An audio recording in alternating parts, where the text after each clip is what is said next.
اب آئیے چلتے ہیں تقدیر کی کتنی قسمیں ہیں، تقدیر کی کتنی قسمیں، کتنے ٹائپس ہیں. ہاؤ مینی ٹائپس آف، کیا بولتے ہیں اس کو،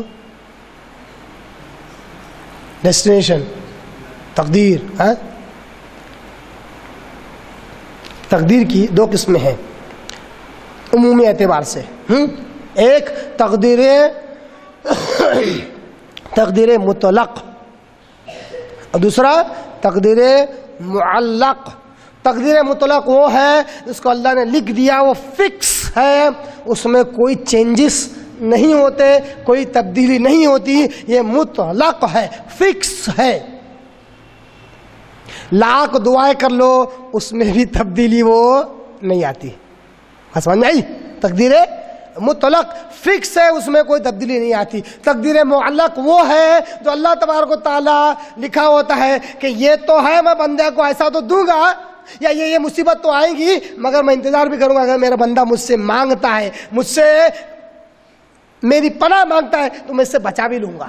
یہ کیا ہے؟ یہ بہت ساری چیزیں تقدیر میں ایسی ہے جو معلق ہے. معلق کہتے ہیں ادھر لٹکی ہوئی، فیصلہ نہیں ہوا ہے اس کا بھی، بندے کی دعاؤں پر، بندے کے نیک اعمال پر، بندے کا رب کے آگے عجز و انکساری اور گڑ گڑانا، رونا، اس پر بھی اس کا انحصار ہوتا ہے. دلیل دیکھ لیتے ہیں. صحیح بخاری کی حدیث، حضرت عبداللہ رضی اللہ عنہ حدیث کے راوی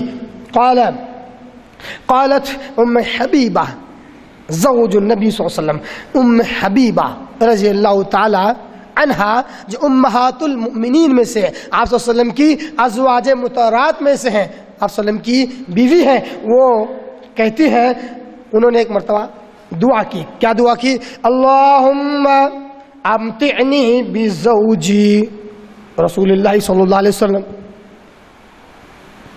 کہا اے اللہ مجھے بھرپور فائدہ دے میرے شوہر سے، یعنی اللہ کے رسول سے.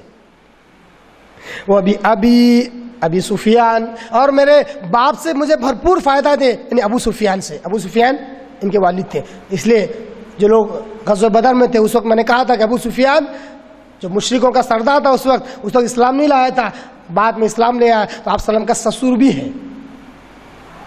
تو کہتے ہیں کہ میرے باپ سے مجھے بھرپور فائدہ دے، وہ بھی اخی معاویہ، اور میرے بھائی معاویہ رضی اللہ تعالیٰ یہ بھی صحابی ہے، ان سے بھی مجھے بھرپور فائدہ دے. تین چیزیں انہوں نے مانگی. آپ صلی اللہ علیہ وسلم جب یہ دعا سنی تو کہا، فقال نبی صلی اللہ علیہ وسلم، اللہ کے وسلم نے کہا، قد سألت اللہ لآجال مضروبہ. اے ام حبیبہ تم نے اللہ سے وہ چیزیں مانگی جو طے ہو چکی ہیں.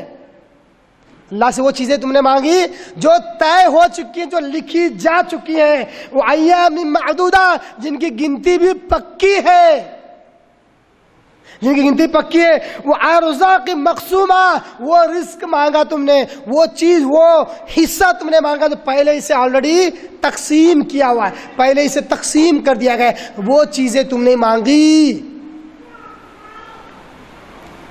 لن يعجل شيئا قبل حله، کوئی چیز جلدی نہیں کرنے والی وقت سے پہلے، او يؤخر شيئا عن حله، کوئی چیز دیری بھی نہیں کرنے والی وقت سے پہلے.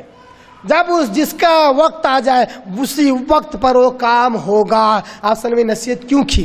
اس لیے کی کہ ام حبیبہ رضی اللہ تعالیٰ عنہ نے یہ دعا کی کہ اللہ میرے شوہر سے مجھے زیادہ فائدہ دے، میرے باپ سے بھی دے، میرے بھائی سے بھی دے. آپ صلی اللہ علیہ وسلم نے کہا کہ کس سے کتنا فائدہ اٹھانا ہے تم کو، یا کس سے کتنا فائدہ ہونا چاہیے، یہ فکس ہے، اللہ نے لکھ دیا، یہ بدلنے والا نہیں. جیسا کہ رزق ہے، جنت و جہنم میں جانا ہے، یہ فکس ہے، یہ بدلنے والا نہیں. ایک اور حدیث اس زمن میں آپ کے آگے اور رکھ دیتا ہوں تاکہ حدیث اور واضح ہو جائے. آپ صلی اللہ علیہ وسلم نے عورتوں کو مخاطب ہو کر کہا کہ اے عورتوں، جب تم کسی شخص سے نکاح کرنے جاؤ اور معلوم ہو جائے کہ اس کا ایک اور نکاح ہو چکا ہے، اس کی ایک اور پہلی بیوی بھی ہے، تو ہرگز پہلی بیوی کو طلاق دینے پر زور نہ دینا تاکہ اس کا حصہ بھی تم پالو. یقین جانو تم اپنی تقدیر سے زیادہ اپنے شوہر سے حظ اور فائدہ نہیں اٹھا سکتی. کیا کہا صلی اللہ علیہ وسلم نے؟ اس کو بلا وجہ طلاق دینے پر مجبور نہ کرو. کیونکہ تم کو اتنا ہی اپنے شوہر سے فائدہ ملے گا جتنا تمہاری تقدیر میں لکھا جا چکا ہے، اس سے زیادہ نہیں ملنا. وہ رہے گی تو بھی اتنا ہی ملے گا، وہ نہیں رہے گی تب بھی اتنا ہی فائدہ ملے گا اپنے شوہر سے. ہوتا ہے بہت ساری عورتیں اس بات کو نہ سمجھنے کی وجہ سے کیا ہے، دوسری شادی کی جب باری آتی نہیں، پہلی کے بارے میں ایسا کرو ویسا کرو، اللہ تعالیٰ ایسے حالات کر دیتا ہے کہ دوسری والی کے پاس جب جاتا ہے تو اپنے آپ کو صحیح ڈھنگ کا شوہر ہی نہیں پاتا. پھر جب پہلی والی کے پاس جاتا ہے تو پھر سے تر و تازہ ہو جاتا ہے. اللہ نہیں چاہتا کسی کو فائدہ پہنچانا، نہیں پہنچائے گا اللہ. اس لیے آپ نے کہا ایسا مت کر. صحیح مسلم کی حدیث ہے. اسی طرح یہ کیا ہے، یہ تقدیر مطلق فکس ہے، اور تقدیر معلق وہ تقدیر ہے جو درمیان میں ہے، ابھی اس کا فیصلہ نہیں ہوا، یہ بدل بھی سکتی ہے. آپ صلی اللہ علیہ وسلم نے کہا لا يرد القضاء، آپ صلی اللہ علیہ وسلم نے کہا لا يرد القضاء الا الدعاء، تقدیر کو کوئی چیز بدل نہیں سکتی مگر دعا بدلتی ہے. کیا بدلتی ہے؟ معلوم ہوا کہ تقدیر تو بدلتی نہیں ہے مگر ایک چیز بدل سکتی ہے، وہ ہے دعا جو دل سے نکلتی ہے، زبان سے نکلتی ہے. یہ دعا انسان کی تقدیر کو بدل سکتی ہے. یہ مطلق تقدیر ہے جن کا چینج ہونا، تبدیل ہونا، یہ اللہ تبارک تعالیٰ کی تقدیر میں ہوتا ہے. یہ اللہ تبارک تعالیٰ کی تقدیر میں خود شامل ہوتا ہے کہ میرا بندہ یہاں پر یہ دعا کرے گا تو یہ چیز میں اس سے ٹال دوں گا. ایک مصیبت اللہ تبارک تعالیٰ ڈالنے والا ہوتا ہے. اللہ کہتا ہے میں انتظار کروں گا، میرا بندہ اگر دعا کرے گا تو مصیبت ٹال دوں گا، نہیں کرے گا تو مصیبت ڈال دوں گا. یہ خود تقدیر کیا ہے؟ معلق ہے، کسی فیصلے کے لیے منحصر ہے. بندہ دعا کرتا ہے تو اللہ تبارک تعالیٰ فیصلہ کر دیتا ہے کہ ڈالی جائے کہ نہ ڈالی جائے. اس لیے مسلمانوں اللہ سے، اللہ قریب ہو جاؤ، اللہ سے مانگو، خوب رو گڑ گڑاؤ، اللہ سے بار بار بار بار مانگتے رہو. کیا مانگنا چاہیے یہ ایک الگ مسئلہ ہے، لیکن مسلمانوں کو صحیح دعا کرنا بھی نہیں آتا، اور حیرت در حیرت جاہل کے جاہل نیرے جاہل بنے رہتے ہیں، اور اللہ کا کہ بولتے اللہ ہم کو مانگنا نہیں آتا، تو دے دے تیری طرف سے. غلط، بہت غلط طریقہ ہے. مانگنا نہیں آتا تو سیکھ. نبی کو نہیں بھیجا تمہارے درمیان ٹریننگ دینے، تربیت دینے کے لیے نبی کو بھیجا. نبی سے سیکھو دعائیں کیسے مانگنا، کیا الفاظ استعمال کرنا، کیا تصور رکھنا، کیسا دعا کرنا، طریقہ نبی نے سکھایا. نہیں اللہ ہم کو آتا بھی نہیں، تو ہی دے دے، سب اللہ ہی کرے گا، تم کیا کرو گے؟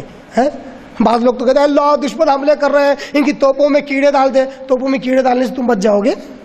یہ دعا ہے؟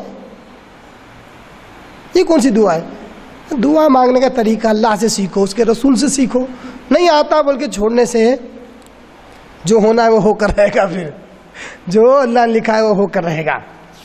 تو تقدیر کی دو قسمیں سمجھ میں آ گئی، تقدیر مطلق، تقدیر معلق. آئیے